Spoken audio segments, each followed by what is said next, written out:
Fergie, she used to call themselves the tripod, didn't she? Yes. Her and her daughters, they were so intertwined, but we haven't seen anything of her for, months. Whoa. And she's supposed to have been in Ireland at a health farm, supposed to have been in the Alps skiing, supposed to have been in the Middle East. Speculation she might have gone on to Australia to see her sister. I don't think anyone knows where she is, maybe Portugal, I don't know, but she can't run forever. At some point, she'll have to resurface and deal with the fallout, no matter how it unfolds. Picture this. You open your eyes one morning and suddenly the existence the world thought you were living has vanished entirely. The shining facade, the royal functions, the impeccable public outings, all of it evaporated.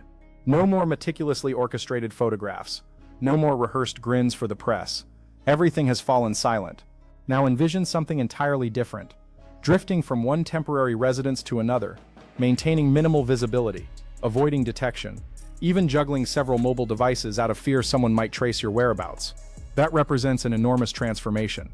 And if the latest information holds true, this could be the precise predicament Sarah Ferguson finds herself in at this very moment.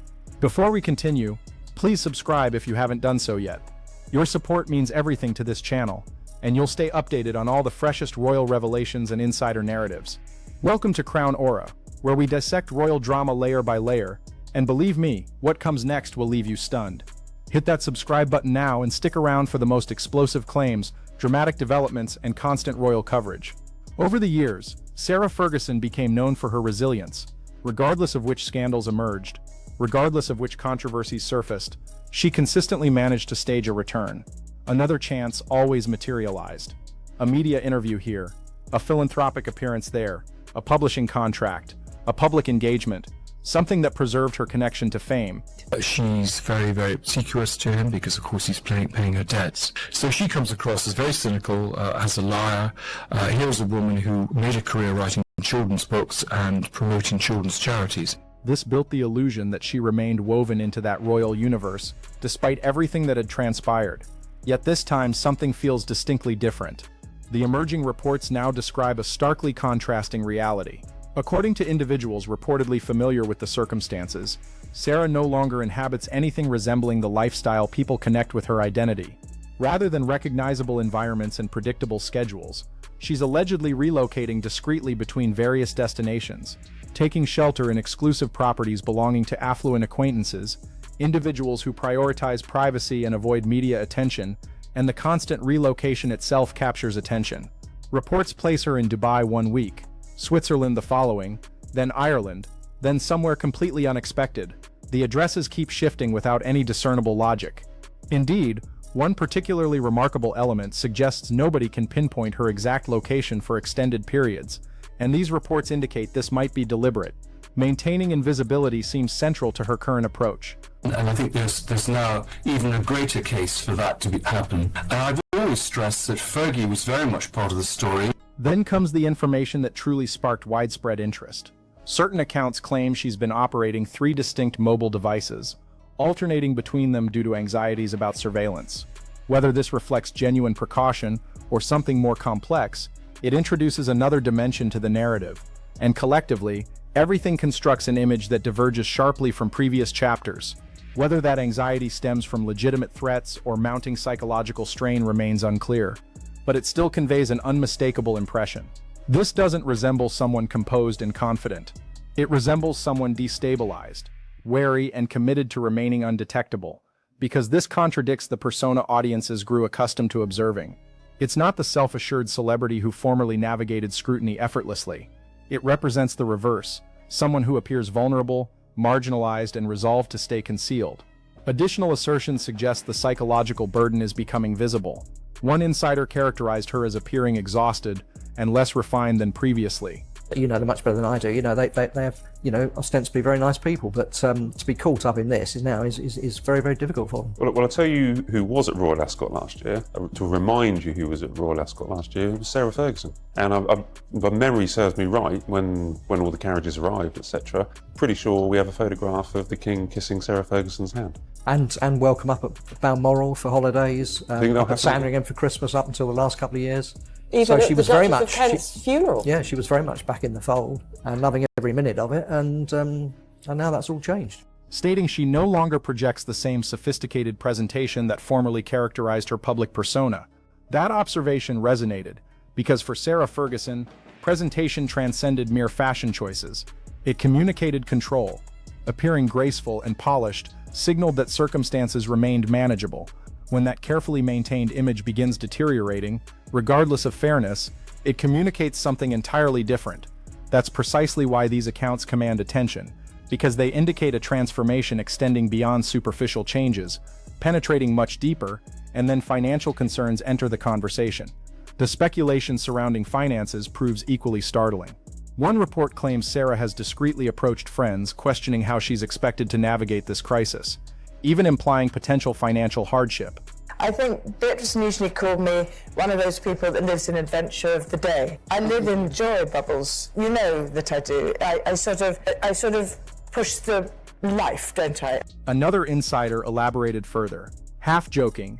They wouldn't find it shocking if she began liquidating designer accessories simply to generate income. While that might sound hyperbolic, it nevertheless points toward consistent conclusions, because these aren't discussions anyone anticipates surrounding someone with her pedigree taken collectively. These elements suggest serious difficulties that she may be experiencing one of the most challenging phases of her entire existence, and what amplifies the surprise is her documented past. Throughout decades, she demonstrated remarkable recovery abilities. During the 1990s, she confronted monetary difficulties, relentless tabloid harassment, and headlines that appeared permanently damaging. Subsequently came additional questions regarding commercial ventures and finances. Yet each time she discovered pathways forward. This explains why the current moment registers so distinctly. One particular incident shocked virtually everyone. In 2010, Sarah was filmed seemingly proposing access to Prince Andrew in return for payment. She was, she was certainly at Royal Lodge. I mean, there were reports of her drinking heavily, which she has always done. But she has sort of vanished. She's broken contact with all her friends. So I think very few people know where she is. It generated massive controversy, the variety that would typically obliterate any prospect of rehabilitation for most individuals. Yet somehow, she navigated through it. That quality made her exceptionally unusual. Regardless of how devastating situations appeared, she consistently engineered comebacks. She maintained prominence through television features, publishing contracts, philanthropic initiatives, and occasional royal-adjacent functions. Despite lacking formal status, she preserved her spotlight connection. For extended periods, that approach proved effective. Currently, though, circumstances feel altered. For the first time, genuine indicators suggest her self-reinvention capacity might be depleting, that the pattern of vanishing and resurfacing may not repeat identically this round. And positioned directly at this situation's epicenter sits Andrew Mountbatten Windsor.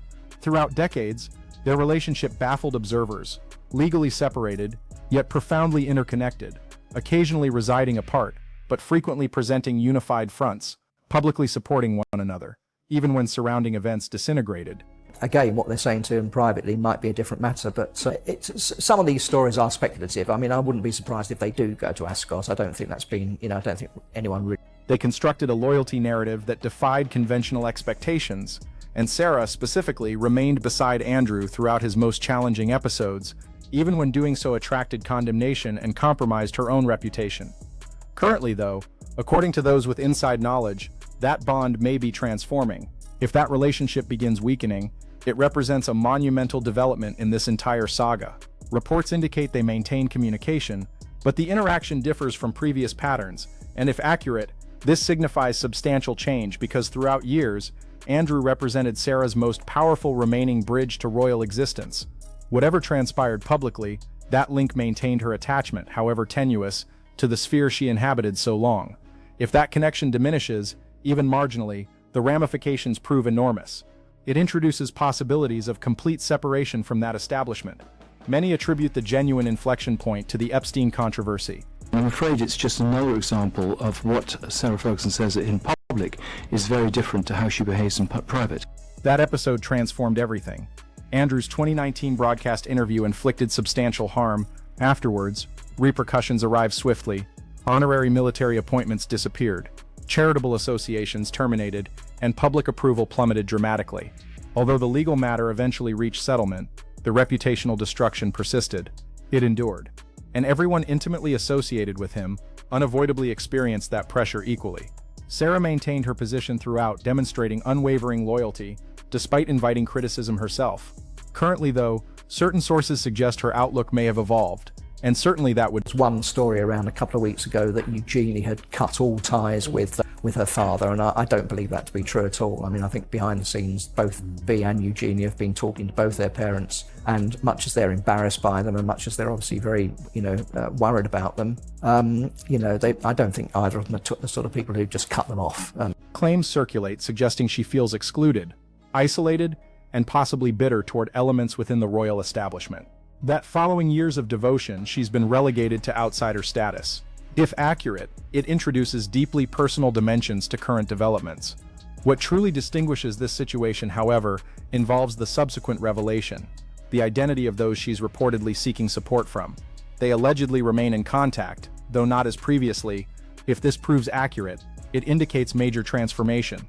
Throughout years, Andrew functioned as Sarah's primary and most reliable royal connection. Regardless of public circumstances, that relationship anchored her to that universe. If that bond no longer holds equivalent strength, the impact becomes substantial. It raises genuine possibilities of complete external positioning. Many identify the Epstein scandal as the pivotal moment.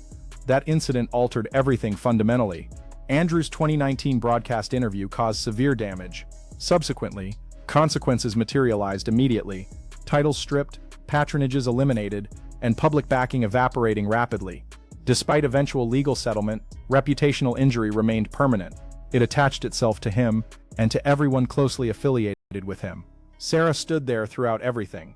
Then again, there's the financial links, with one email from Epstein saying he supported her financially for 15 years, Andrew. What did she do for him in return? Well, Sarah Ferguson gave Epstein the sort of entree into Andrew and into the royal... Remaining supportive, exhibiting loyalty, despite attracting personal criticism. Currently, though, reports suggest her sentiments may have shifted. Claims propose she feels marginalized, disconnected, and frustrated with royal family segments. That after years of steadfast support, she's been abandoned. If true, this introduces personal urgency to everything witnessed now. Yet here's where the narrative adopts an unexpected trajectory. The most surprising element isn't merely her challenges. It concerns whom she may currently depend upon. This represents where the story becomes almost surreal. Reports indicate Sarah isn't simply depending on immediate friends. She's allegedly reconnecting with figures from her history. Individuals absent from discussions for years suddenly re-emerge in accounts. Previous romantic connections, former associations, people she knew long before current circumstances materialized. That detail stands out prominently. It suggests she's reaching backward into personal history for assistance, not advancing toward fresh possibilities. One individual repeatedly linked to her is an Italian nobleman she reportedly involved herself with decades earlier. According to assertions, she may have occupied property associated with him, a location characterized as confidential, isolated, and distant from media exposure. She wouldn't explain. And I do think there needs to be a bit more transparency and accountability, because she does pass herself off as the Duchess of York. That's how she gets these endorsements and all her work. And she's sort of managed to do what Meghan has failed, which is to be half in and half out. If verified, it contributes theatrical elements to the unfolding story. And reports mention another former romantic partner extending support similarly. Someone from her pre-royal existence. So examining the complete picture intensifies the peculiarity. A personality once associated with monarchy, now quietly traversing locations, depending on enduring personal relationships rather than institutional support structures.